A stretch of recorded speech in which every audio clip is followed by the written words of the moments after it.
ಯಾವ ರೀತಿಯಾಗಿ ಇಲ್ಲಿ ಒಂದು ಬೆಂಗಳೂರಿಗೆ ಬಂದಾಗ ಏನಾಯಿತು ಚಿನ್ನಸ್ವಾಮಿ ಸ್ಟೇಡಿಯಮ್ದಲ್ಲೇ ಎಷ್ಟು 11 ಜನ ಜೀವ ಸಹಿತ ಹೋಯ್ತು ಅನ್ನೋ ಸಹಿತ ನಾವು ಈ ಸಂದರ್ಭದಲ್ಲಿ ಏನು ಮಾಡ್ಕೋಬೇಕಾಗಿದೆ ಅಂತ ಆಟಗಾರರ ಮೇಲೆ ಪ್ರೀತಿಯಿಂದಾಗಿ ಮತ್ತೇನೋ ಕಾರಣಕ್ಕಾಗಿ ಒಂದು ಮಾಸ್ ಹಿಪ್ನಾಟಿಸಮ್ ಆಗಿರ್ತದಪ್ಪ ಅಂತಂದ್ರೆ ಅದು ಏನು ಅನ್ನೋದಕ್ಕೆ ಲಾಸ್ಟ್ ಟೈಮ್ ಆದಂಥ ಒಂದು ದೊಡ್ಡ ದುರಂತನೂ ಸಾಕ್ಷಿಯಾಗಿದೆ.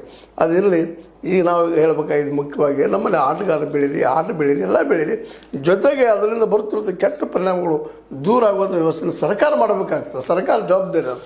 ಆಟ ಬೆಳೆಸಲಿಲ್ಲ ಅಂತಲ್ಲ, ಆದರೆ ಆಟದ ಜೊತೆಗಿಂತ ಕೆಲವೊಂದು ದುಶ್ಚಟಗಳನ್ನು ಬೆಳೆಸುವಂಥದ್ದು, ಜೂಜುಗೋರ್ತನ ನಿಲ್ಲಿಸುವಂಥ ಕೆಲಸಗಳು ಆಗಬೇಕಾಗಿದೆ. ಇಡೀ ದೇಶದ ಜೂಜುಗೋರ್ತನ, ಸರಾಯಿ ಕುಡಿಯುತನ, ಮತ್ತೇನೋ ನಶಾ ಮತ್ತು ಪದಾರ್ಥ ಸೇವಿಸುವಂಥದ್ದು, ಅಫೀಮು ಗಾಂಜಾ ಅಂತ ವ್ಯವಹಾರ ನಡೆಯುವಂಥದ್ದು ಇವೆಲ್ಲವೂ ಇವತ್ತು ನಿರ್ಬಂಧ ಆಗಬೇಕಾಗಿದೆ, ಬಂದ್ ಆಗಬೇಕಾಗಿದೆ. ಇವು ಆಯ್ತಂದ್ರೆ ಈ ದೇಶ ಕಟ್ಟುವಲ್ಲಿ ಒಳ್ಳೆಯ ಉಪಯೋಗ ಆಗ್ತದೆ ಅನ್ನೋದು ಭಾಳಷ್ಟು ಜನ ತಜ್ಞರ ಅಭಿಪ್ರಾಯ ಆಗಿದೆ. ಯಾಕಂದ್ರೆ ಕ್ರಿಕೆಟ್ನಿಂದ ಭಾಳಷ್ಟು ಮಕ್ಕಳು ನಾವು ಕೇವಲ ಯಾರು ನೋಡ್ತೀವಿ ಅಂದ್ರೆ ಗೆದ್ದಂಥ ಮಕ್ಕಳ ಭವಿಷ್ಯ ನೋಡ್ತಾ ಇರ್ತೀವಿ. ಹೋದಂಥ ಅದರಿಗೆ ಒದ್ದಾಡಿ ಹೋದಂಥ ತಮ್ಮ ಲೈಫ್ ಕಳ್ಕೊಂಥ ಎಷ್ಟೋ ಜನ, ಸಾವಿರಾರು ಜನ ಹುಡುಗರಿದ್ದಾರೆ. ಅವ್ರ ಬಗ್ಗೆ ನಾವು ಚಿಂತನೆ ಮಾಡಬೇಕಾಗಿದೆ. ಯಾಕಂದ್ರೆ ಇದು ಆಕರ್ಷಣೆ ಆ ರೀತಿ ಅದ. IPL ಆಕರ್ಷಣೆ ಅದೇ ರೀತಿ ಅದ, 2020 ಆಕರ್ಷಣೆ ಅದೇ ರೀತಿ ಅದ. ಆಕರ್ಷಣೆ ಸಿಕ್ಕಂಥ ಈ ಒಂದು ಪ್ರವಾಹಕ್ಕೆ ಸಿಕ್ಕಂಥ ಅನೇಕ ಯುವತಿಯರು ತಮ್ಮ ಬದುಕನ್ನು ಸಹಿತ ಹಾಳು ಮಾಡ್ಕೊಂಡಿದ್ದು ಈ ಸಂದರ್ಭದಲ್ಲಿ ನಾವು ಹೇಳಬೇಕಾಗಿದೆ ಒಟ್ಟಿನಲ್ಲಿ.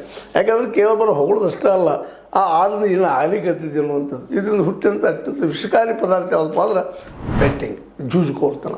ಅದನ್ನು ತಡೆಯುವಂಥ ಕೆಲಸವನ್ನು ಸರ್ಕಾರ ನಿಷ್ಠೂರವಾಗಿ ತೆಗೆದುಕೊಂಡ ಯುವಕರು ಜಾರಿ ಬೀಳದಂಗೆ ಅವರು ಕ್ರಿಕೆಟ್ ಆಟ ಆಡಲಿ, ಶಾರೀರಿಕವಾಗಿ ಗಟ್ಟಿತನ ಪಡ್ಕೊಳ್ಳಿ, ಅದರಿಂದ ಲಾಭ